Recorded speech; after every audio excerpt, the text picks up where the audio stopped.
Hello, everybody. My name is Dr. Jeff Arnott, and I'm excited to be here today to talk to you about some of the research-driven technology strategies for adult learners. Um, for those who do not know, I am a 30-year educator who recently retired a couple years ago, and and uh, and started my own consulting business. And I even work with an AI firm out on the West Coast, and real excited about that. In fact, this week in Las Vegas is the CES conference, which I'm really excited to really learn about some of the latest technologies that are coming through the next couple of years, or even as early as tomorrow. In our world itself. And also, I want to say before we get started too is don't fear technology. I remember when I first started teaching 30 some years ago, we had bubble sheets, and that was kind of the newest technology in order to submit grades. And I remember when electronic grade books came by, and we submitted our grades electronically. And I had PowerPoints. Everyone thought PowerPoints would be the death of creativity as we knew it. And we found out that was definitely not the truth. And remember, our students are pretty resilient with technology as well. Well, I don't think, and a lot of us will never forget when the GED itself went to an electronic format over paper and pencil. And probably 20 minutes afterwards, we all said, why haven't we been doing this for years? It was so much easier and made our lives easier. And AI is no different. I think AI is something that will make our lives easier and make your students' lives easier as well, as they basically try to connect to the economy. And I think that's the bottom line. So let's look at this. And some of these techniques that we're going to talk about will work in today's technology, tomorrow's technology, and even yesterday's technology, if you really want to think about it, talk about it. But yeah, I'm really, really, really, really excited about that. And of course, I was a program director in the Florida Keys, Brevard County, and Osceola County for quite a few years before I retired. And I am grateful to the state of Florida and, of course, IPDA for allowing me to make the first presentation of 2026. And we wish everybody a happy, happy new year. A couple things here to remember. If you do have a quick question, please type it in the Q&A options. I'll go through and start looking at them, throughout the presentation itself. Also, your microphones are muted and you will be in listen-only mode. And of course, this presentation is being recorded and will be put on and archived and available on the IPDA website within 48 hours after this broadcast itself. So let's look at today's journey itself. Um, we need to understand the main challenges adult education students face when it comes to technology and when it moves beyond basic skills. We have to really look at how we adjust it from just using a mouse, how to use a keyboard. Now, I don't dismiss the fact that there's folks who probably need to learn that, but I think we can really start looking at using some advanced skills in order to help out your classroom and help out students. And also, proven teaching methods and like group activities, real life, and clear step lessons. And not only do they just good teaching practices, they also mimics what people are doing with technology in the workplace itself. I think that's important to note. I can't think of one time where I've gone into work and had to memorize something and regurgitate it out for a test.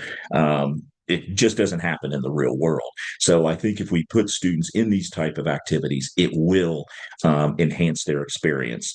Also, teach technology in ways that connect adults to today's jobs, their daily lives, and personal goals. And gaming.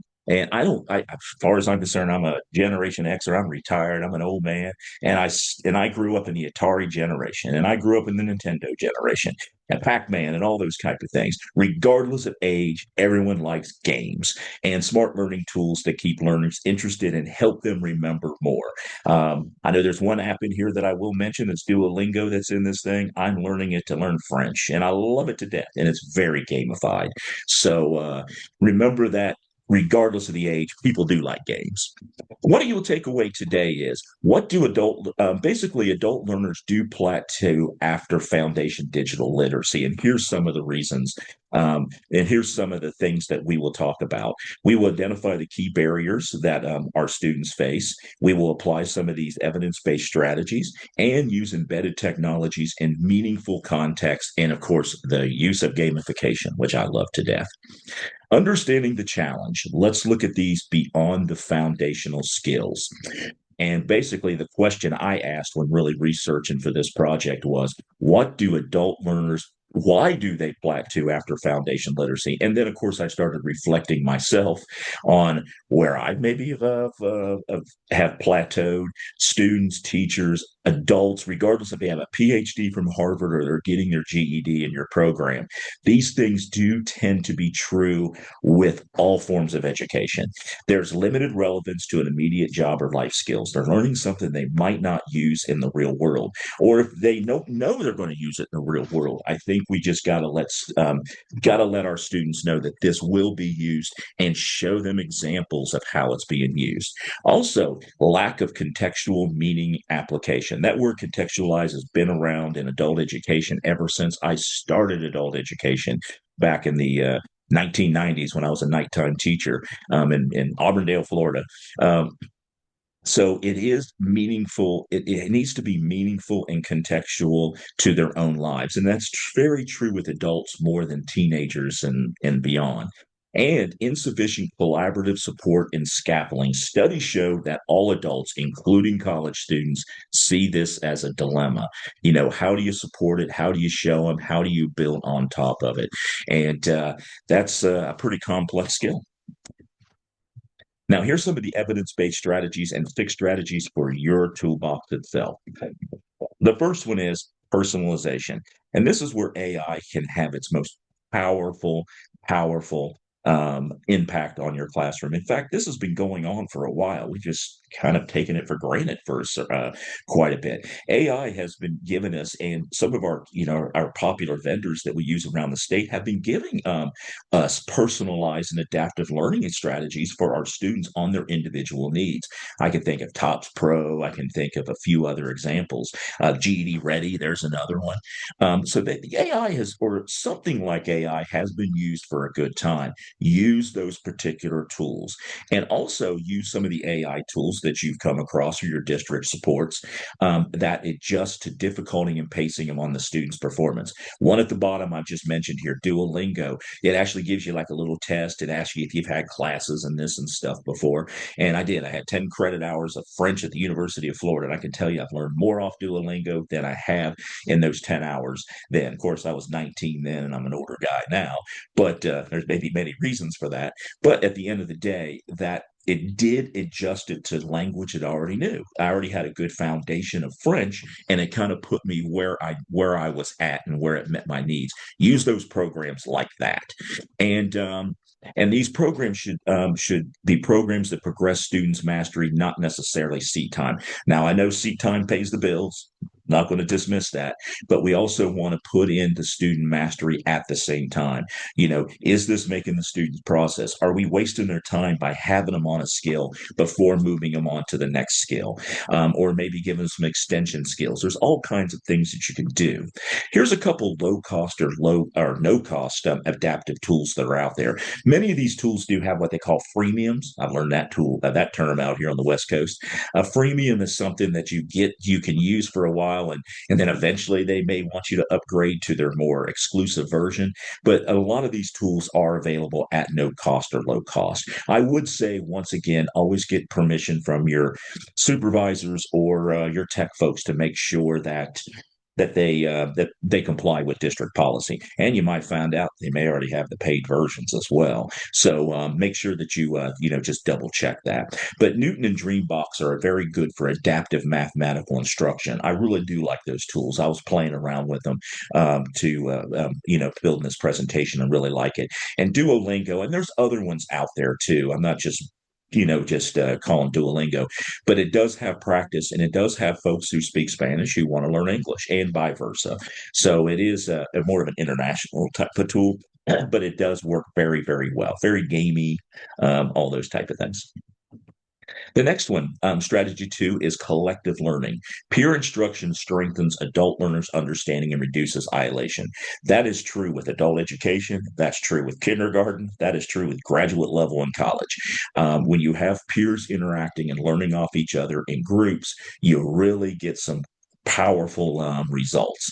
And I would say create groups. This is something that I would do, and I have done in some of the college classes I teach.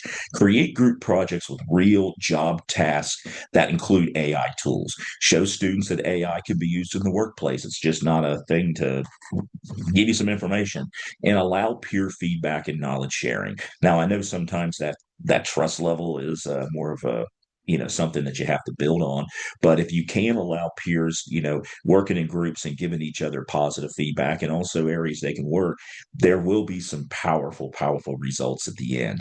And here's a couple examples here. Pair ESL students to write emails together in Google Docs. Google Docs is free, and Google Docs is probably used by most school districts out there, and there's a chances are some of the students may already have Google Docs accounts with this with your school. And another one's create GED math study groups using Padlet for peer problem solving. I think that's a pretty good one. And these are all AI driven. That one is. And have ESL learners record conversations together for pronunciation practice. Little hardware you might need, but it's pretty cheap hardware. It tends to be readily available in most schools. Scaffolding instruction. Here's the one we talked about before. Breaks lessons into small, easy steps with clear support. Just giving it out there and telling them to do it. It's like, here, take this car, rebuild it. Now you start with one small thing and you build upon those things, and that's just no different when it comes to AI and technology tools itself. Show how to do the skill before asking the student to try it with AI, or if there is a student who's willing to do it themselves to show the rest of the class, that's even a more powerful example, where students have something to strive up to. And here's a couple examples.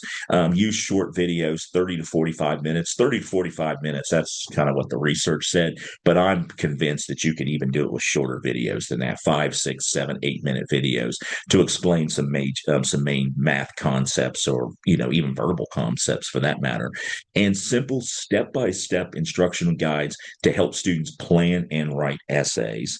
That I wish somebody would have done that, helping me in some of my freshman English classes and so forth in high school, given step-by-step guides to how to plan to write essays. And also record short videos showing ESL sentence patterns so students can practice afterwards. I tell you, that is the number one request, and I'm probably preaching to the congregation here, that number one request I already got from ESL students was more time to practice conversation, and this is a great way to do it. Is to have students able to do that. And here's a very important one, and I think this is the one that relates to all students, regardless of where they are, is real world relevance. And this concept's been around for years, and I don't think it's going to change anytime soon. Use this technology in relevant ways that show students that this is something that they may have to use later on in their life, either in their career, at home, trainings, college beyond adult education, showing that there is a career, there is a connection here. So try to connect lessons to career pathways, and even individual career pathways like medical, logistics, those type of things. And if you have IET programs, you're probably doing this anyway. So build on that. Opportunities and job opportunities and training, as we mentioned before. Research and utilize real life scenarios and case studies.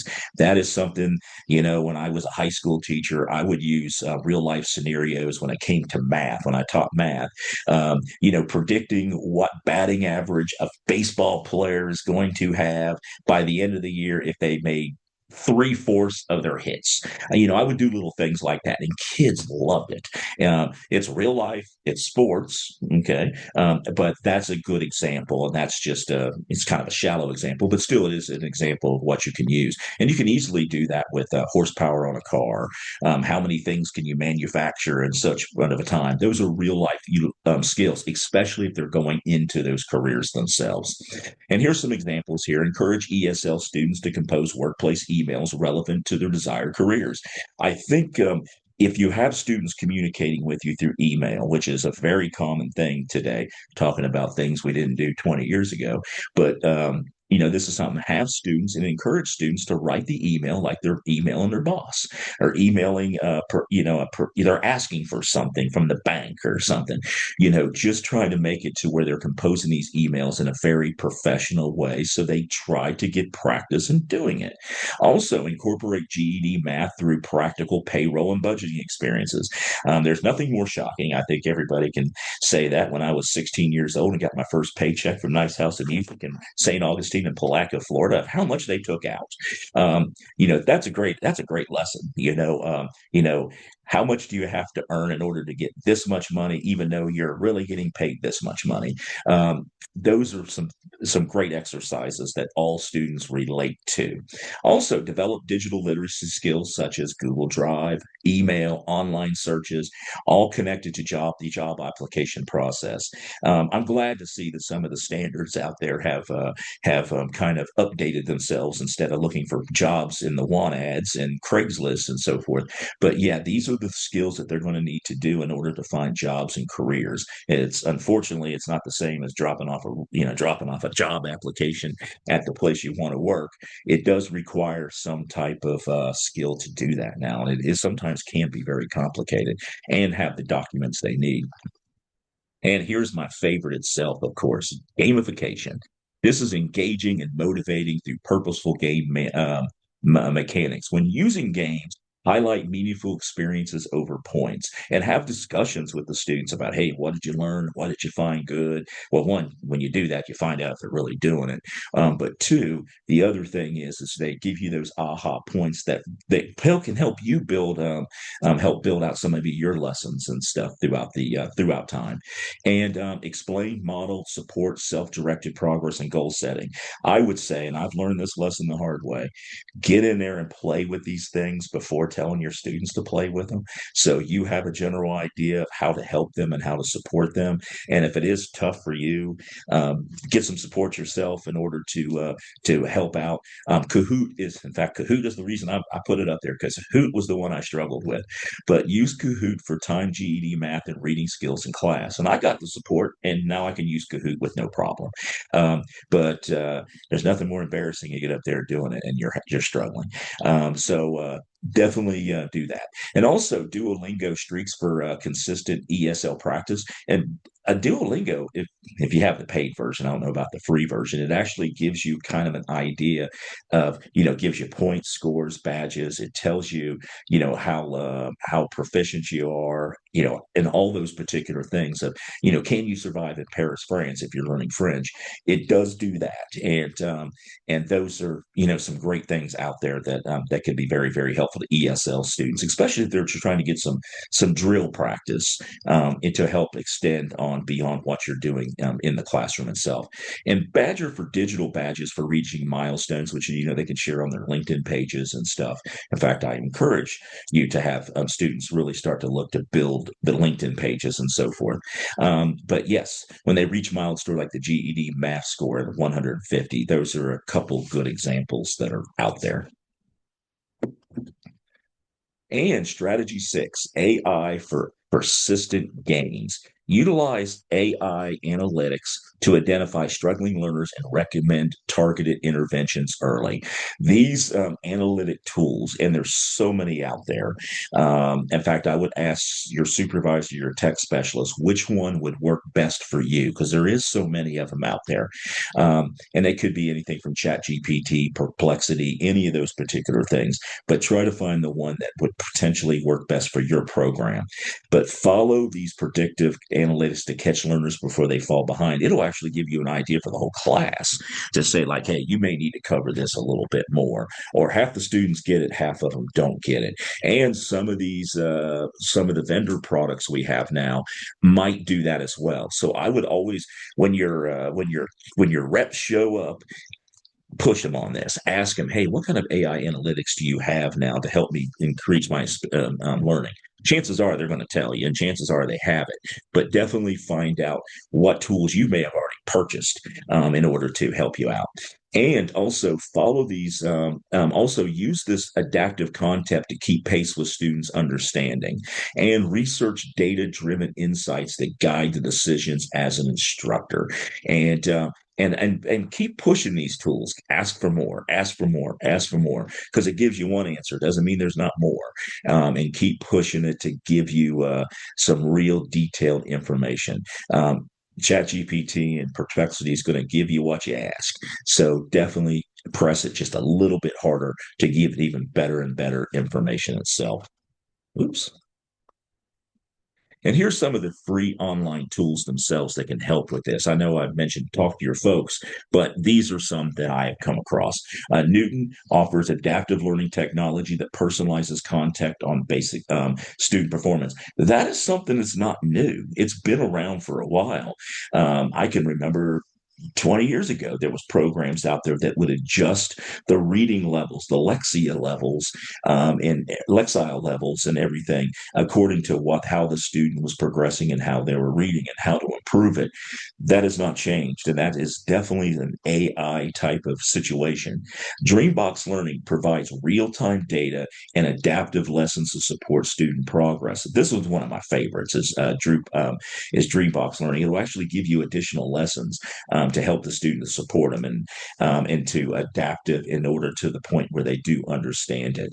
Civitas Learning uses predictive analytics to identify at-risk students and improve outcomes. And Bright Bites delivers analytics to help educators make informed decisions about student performance themselves. At the end of the day, good teaching and knowing where your students at, the data usually takes care of itself at the end of the day. But if you have a good game book and a good game plan, you'll get the results that you want. And some of these free tools will do that. And like I said, once again, I'll emphasize it again, definitely check with your tech folks, your administrators, to see maybe these tools are already there in existence, or there's a contract with K-12 and you can piggyback with them if you're willing to purchase it, the paid version. So definitely check those particular ones out. And here's some practical approaches. I know and I get it. It's like there's only so much time in the day. I got to do all this, and all this. Well, anyway, here's a couple of different approaches to help maybe save time and also help organize your classroom in this age of AI. Here's a couple. Here's one approach. It's the hybrid classroom, which has become very, very popular. Even before the pandemic, it was becoming pretty popular. The approach itself. In-kind class, if you have here's a good example. In-time class, model skills, conduct peer collaborations, and provide immediate feedback. And immediate feedback, of course, is a strategy. It's been around since Thomas Jefferson invented education in the United States. So always remember that. And online between sessions. So basically, if a hybrid classes has some online 2 days and they're coming live 3 days, for instance, use the adaptive practice tools like Newton, Dreambox, Duolingo, micro learning modules, peer description groups. That's a good place to put those YouTube videos up that you may have created, or you find some good YouTube videos to put up there. Don't want to dismiss any of that either. And then, of course, the technology infrastructure, if it's allowed in your district, video conferencing, Teams and Zooms. And it's not only that; it's a great skill that students can learn on how to video conference the proper way. Because no matter if you go to office 5 days a week, you're probably going to be video conferencing at some point. So that's something to remember as well. What is proper? What is good etiquette? Those are things that can easily be taught in these particular things. In addition to, this is where you can have interactive displays, show students dual screens, and show students how to interact on an online situation, which is probably a whole webinar itself to teach that skill. But still, it is something that's important. And here's a sample schedule. This is something that I just thought that I would do if I was still an administrator. Monday through Thursday, maybe in-person math or ES instruction with peer groups. Assign Newton and Dreambrock practice Monday to Sunday. Fridays optional question and answer or office hours on remote asynchronous learners. Basically look at an application that works best for your situation. This is just one example. There is plenty others out there. Use ChatGPT; it'll give you plenty of them. that'll show you some good ideas. And of course, check with your administrator as well, because sometimes if students are doing this work offline and you could track it, it might be something that could benefit the program as well. And here's another alternative setting: a true online course, which I think is the toughest to teach. And in adult education, you probably amplify that and so forth. But here's some of the approaches for a true online course. And this online would be maybe an asynchronous type of thing. Break lessons into 10-15 minute modules. Or if it's a true online course, make them 10-15 minutes. Anybody can do 10-15 minutes. I find it, doing Duolingo, it's about 10-15 minutes and I'm ready to put the phone down. So that is, I think it's a good sweet spot. And that's through personal experience, but try to find the sweet spot of your classes. Intentional collaboration. This is where you force the students to collaborate a little bit by Padlet, even group chats, things of that nature. That maybe some, like I know Canvas and all them have that, and Blackboard, but Padlet, Google Docs is an easy way. Zoom breakout rooms. That was a new experience for me when I was working on my doctorate. Was a Zoom breakout room. So it may be something not everyone's done. So that might be something that you might want to show out there. And don't leave them isolated. Check in on them, all those type of things. Like I said at the bottom here, have weekly check-ins by emails. And once again, it gives the student the practice of a job skill of emailing and brief Zoom office hours. When I teach an online class, I tell students I got a Teams room going. Just chime in if you have it. I'll be here for a half hour on Thursday between 4 and 5, or something of that nature. And yeah, people do pop in and ask questions and everything else. So yeah, just have weekly chat-ins and Zoom offices if it's allowed. In your area, and also frequent AI enabled feedback. Adaptive platforms, and some of these particular platforms automatically give students grades and right away, and fast, personalized, and responsive when the instructor can't immediately be available. Now, there's nothing better than an instructor giving you the feedback. I think we can all agree on that. But sometimes students want it quickly. The biggest example I can think of is the GED test. They get their results within a couple minutes. And I think there's nothing better than hearing that. There's nothing worse than waiting 6 to 8 weeks to see if you pass something. And I think that's true with just regular instruction, everyday instruction as well. And here's some of the application you can use. Assign Duolingo daily streaks. It auto adjusts the difficulties, when I said before, weekly Zoom conversation sessions in breakout pairs. And of course, you can be there, things of that nature. Google Docs, email writing assignments with peer feedback. For the GED classroom, short 12 15-minute Khan Academy math videos, which are absolutely fantastic. Once again, check your district. They may have subscribed to the full thing. And Khan Academy is pretty good stuff. Cahoots offers limited timing practice quizzes to reinforce. That's what I like about Cahoots. And Canvas Learning and similar platform flags learners falling behind for instructor outreach. Probably the one thing with online learning is if a student's struggling, not doing anything, but if they are doing something, this is something that you can do to find out what it is, because maybe they just need a little help and they're right back on track. In fact, that's usually the case. And here's a couple resources here too. Start with pure lead. Quick. These are quick win techniques that you can use right now. Start with peer led micro projects using AI bot tools like ChatGPT or Perplexity. Perplexity has a free version as well, and there's plenty others out there. Just give them a micro project, but they have to dig it. Ask them to go a little deeper. Ask them to verify and check to see if it's correct, as Chat GPT even says at the bottom now. Double check your work. It may be wrong. So yeah, that's a great example. And they come up with some stuff. You can tell them once you reformat it so it doesn't look so Chat GPT, put it in a different font, things like that. There's different things you can do. Very quick win that they can do, especially working in projects themselves. Use mobile learning for flexible, smaller lections like AI gamification, like Duolingo. So I think we can all agree every kid's got a phone, or every adult's got a phone now. And model tasks for students before asking your students to try independently. Have them do it a little bit in class so you get a good idea that everything's going to be pretty good. Um, it's never perfect, but you can always get an idea that it's just going to work or not going to work. Start slow. I think that's the biggest thing. Start with one thing, then go to two things, go to three things. Build your toolbox over time. And remember, always flush your toolkit because some things become irrelevant. Some companies go broke.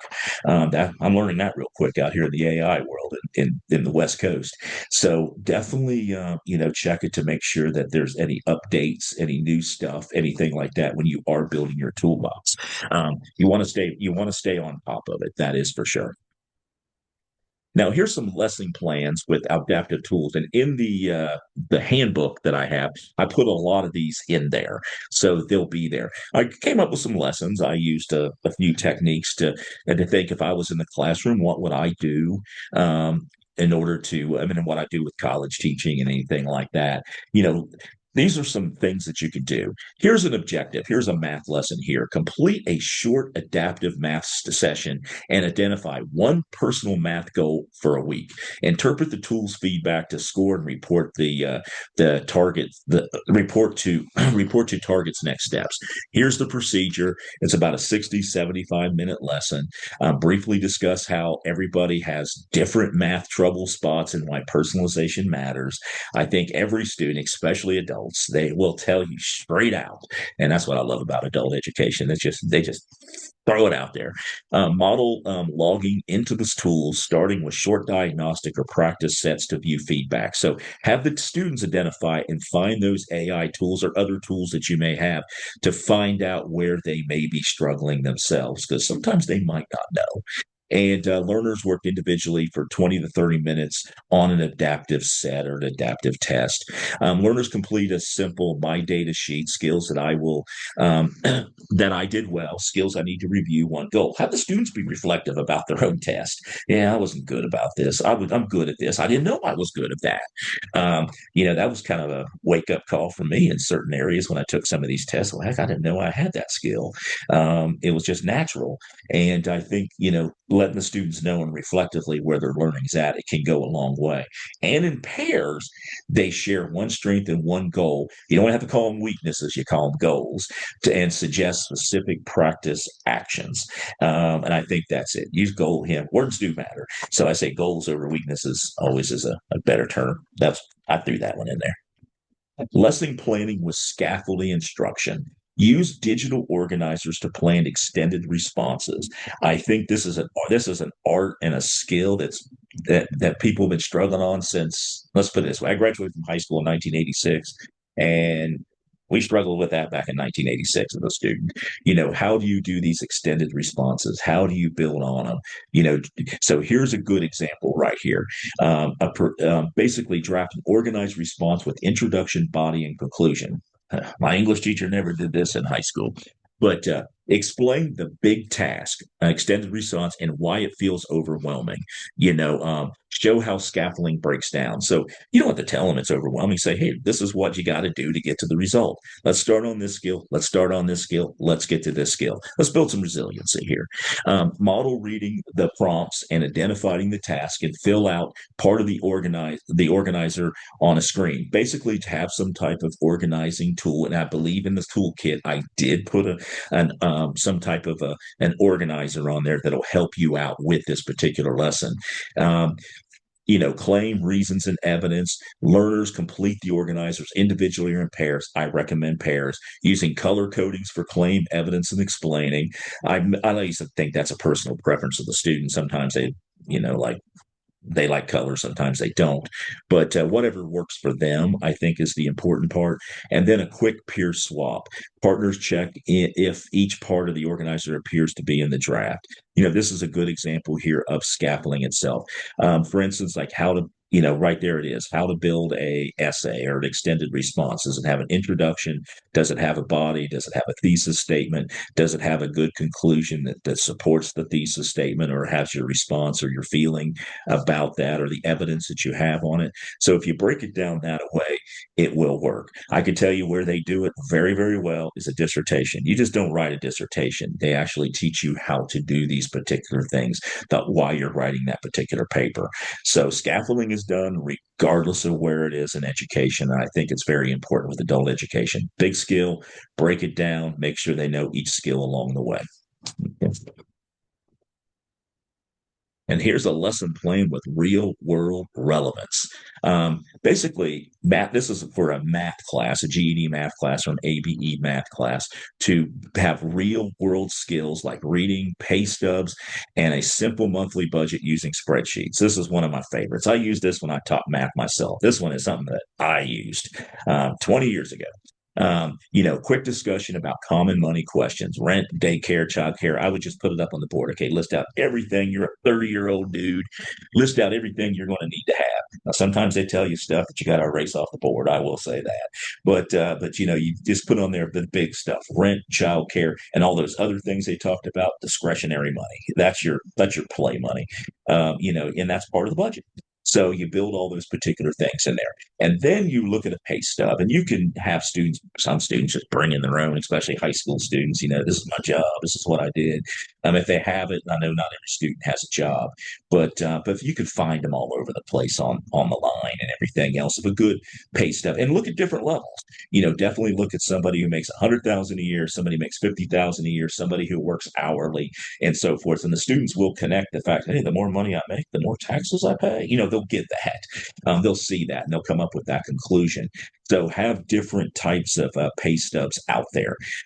Highlight, basically talk about some of the vocabulary. You got to tell them what FICA is, federal income tax. They're going to get to know that well. I think we all get to know those well, but those particular topics they might not know today. So, go over some of those particular things. And in small groups, learners answer questions about the stuff, the hourly rate, hours, deductions. Let them kind of come up with it themselves and let them report out this is what they have and have them use calculators, spreadsheet formulas, anything like that. So that's pretty advanced spreadsheet formulas, but let them use spreadsheets and everything to try to build it out because they're going to have to use spreadsheets in the real world. Why not use it? Learners open a budget template and enter their own approximate income and their typical monthly expense. So I would tell them, okay, you wanna be a millionaire? Okay, you're making $1 million a year. Now let's talk about that. And then they break it down and they see how much money they have and what they could spend money on. And it really, this lesson here, it says 60, 75 minutes. This one here could last a week. Really, students could have a ball with this one. And also show how changing one cell, adding a new bill affects the total, and then trade and have those discussions like, well, let's say I send my kid to a private school now. I have this much less money, or I send them to public school and I have this much more money, or I buy this Ford instead of this Mercedes. You can do all that. You can have all the research on, okay, you want a Ford, find out how much it costs. You want an F-150, see how much one cost that you want. And then they can get into all these research things. And it really turns into a nice exercise. It's been this exercise I used 20 years ago, and I think you could use it 20 years in the future. But also there's adjustments, I'd say, today that you didn't use back then. And I think the big one is spreadsheet formulas. If you're good at Excel, or somebody who is good to come in and show them how to use Excel, I think this is a good point to show them how to use some of the elements within an Excel spreadsheet, which could be helpful for them a little bit later on. So I got pretty good at it when I started writing grants. So I would use some spreadsheets in some of these, but definitely try to put some of those things or any other tools that you can think of that make it easier for this particular discussion, and take it as long as you want to take it. 60 to 75 minutes, you can do it. But like I said, this one can last for weeks. And here's a lesson plan with gamification. Yeah. And like I said, it doesn't have to be Grand Theft Auto or Pac-Man. It can be one of these great tools that are out there.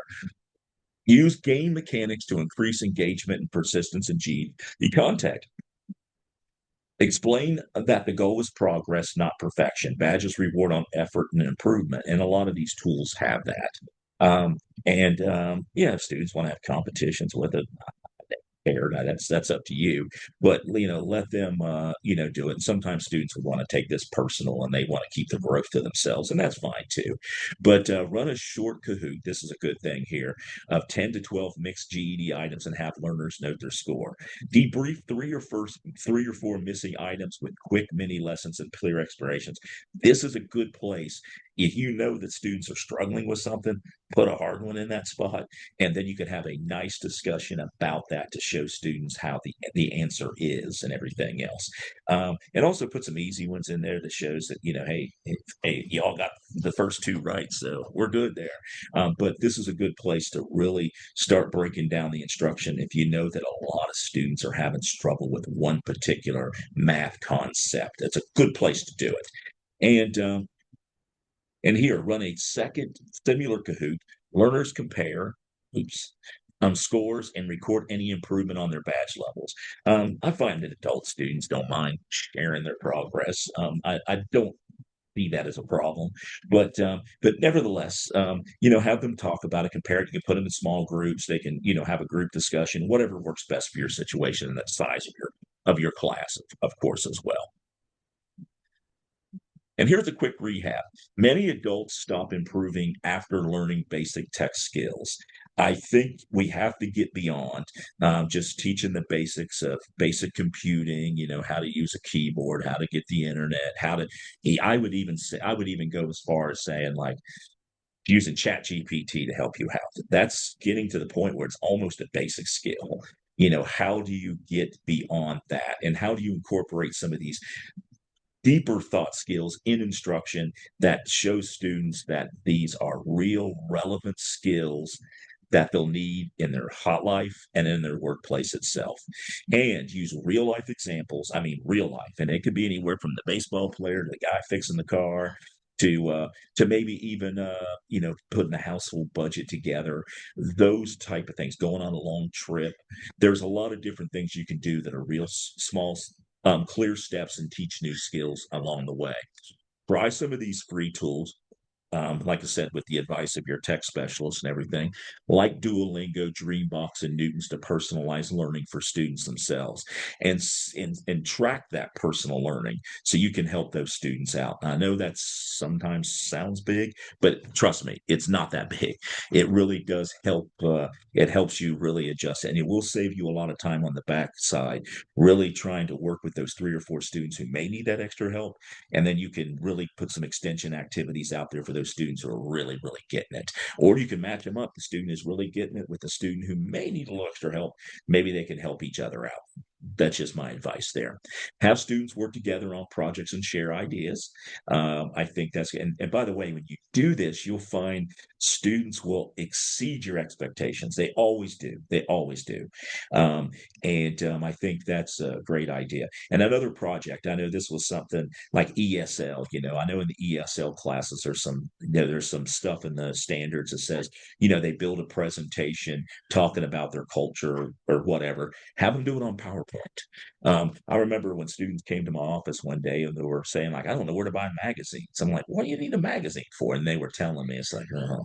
So I finally told the teachers, hey, why can't we just do it like a PowerPoint presentation? That's a workforce skill. And by the way, it worked out great, and it saved the students money instead of chasing around going to Walmart to try to find magazines or go steal them at doctors' offices or whatever.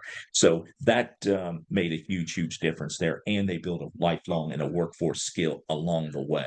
That is a good example. And I even told the teachers, have them work together on it. If you got a couple students from one particular region, have them work on it together. Why not? It just makes it easier, and it makes it more enriching. There's no question about that. And also connect lessons to work, family, and daily life. We mentioned that before.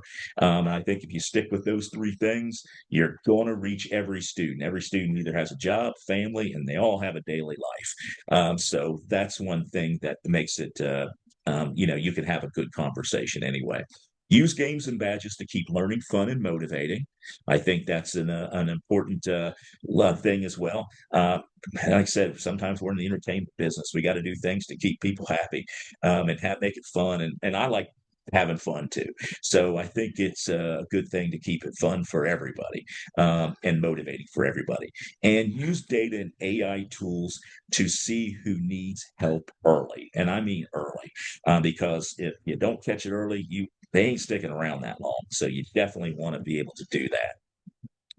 Here's some of the references I used in the particular thing itself.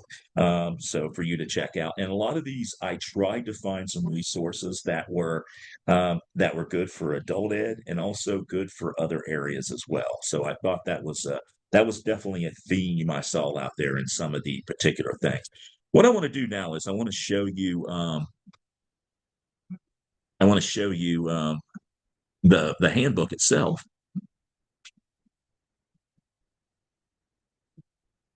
Hold on one second.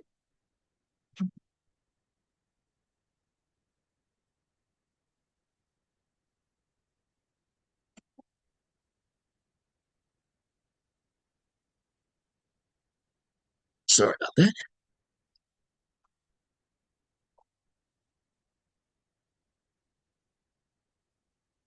Okay, you should see it up there now.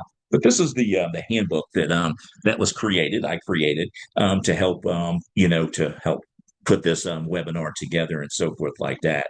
But I had a lot of key summaries here. I put some of the key concepts and terms up there because I did throw a few acronyms out there. I wanted to make sure everybody got those. And here's some strategies themselves, the tools. And everything else that you might need. I try to make it as detailed as possible. And of course, here is some of I call them strategy lessons, but here are some of the strategy lessons from each one of the things. Personalized with adaptive tools. I think that was where's my favorite one here? Oh, collective learning with tech. I think this was a good one here. Digital workplace. This is strategy number 3 over here on the right of the screen. Strategy 3 lesson, collaborative learning with tech, digital workplace email projects and pair. And I put this in like in the ESL intermediate level itself. Strengthen writing, editing, digital communication skills through peer collaboration and Google Docs reduces isolation and builds confidence in using workplace English and cloud tools. I wanted to create you some lesson plans you could turn into your administrator. I'm helping you out here.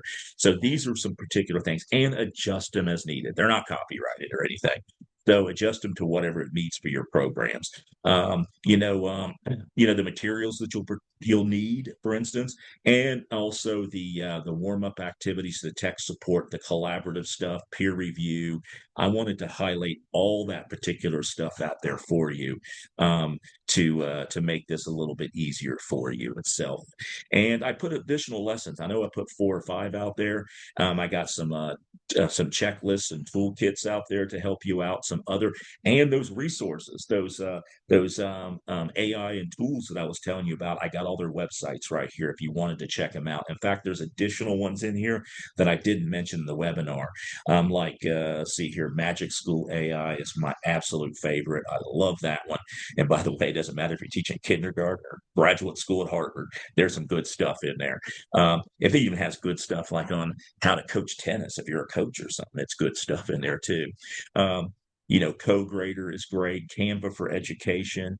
That's good stuff. The Magic Write is good.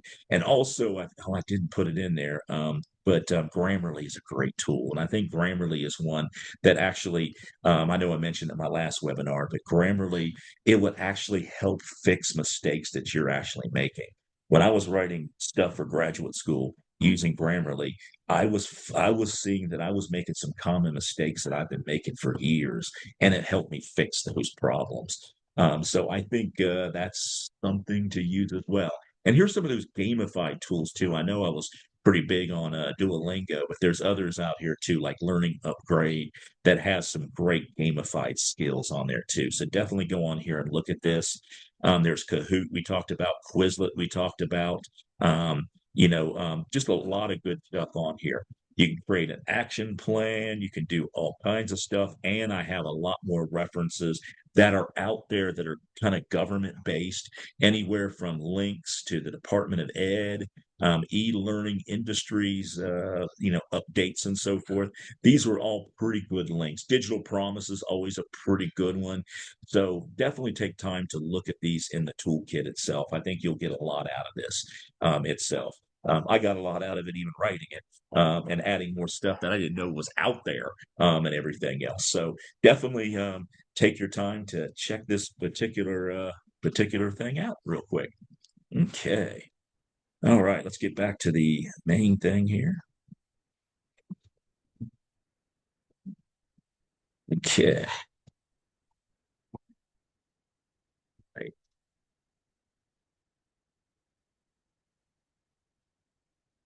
All right. We're going to basically before they start while they're doing the feedback here, I want to talk to you a couple seconds about some of the upcoming events coming with IP Day on January 14th at 3 p.m. Eastern Time on a Wednesday. There's going to be a webinar on GED program updates, new tools and resources for student success. That sounds like a very, very good one. I would definitely check that one out. And of course, you may have gotten an email today. If you obviously, if you're on this email, you probably get emails from IPDA about some asynchronous online courses that are coming for teachers and administrators that might be worth checking out as well. I know there's some seats available in those. So check those out as well.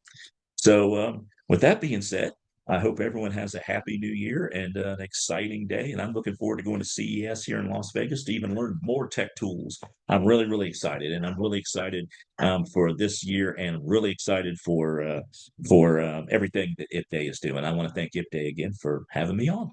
Have a good day.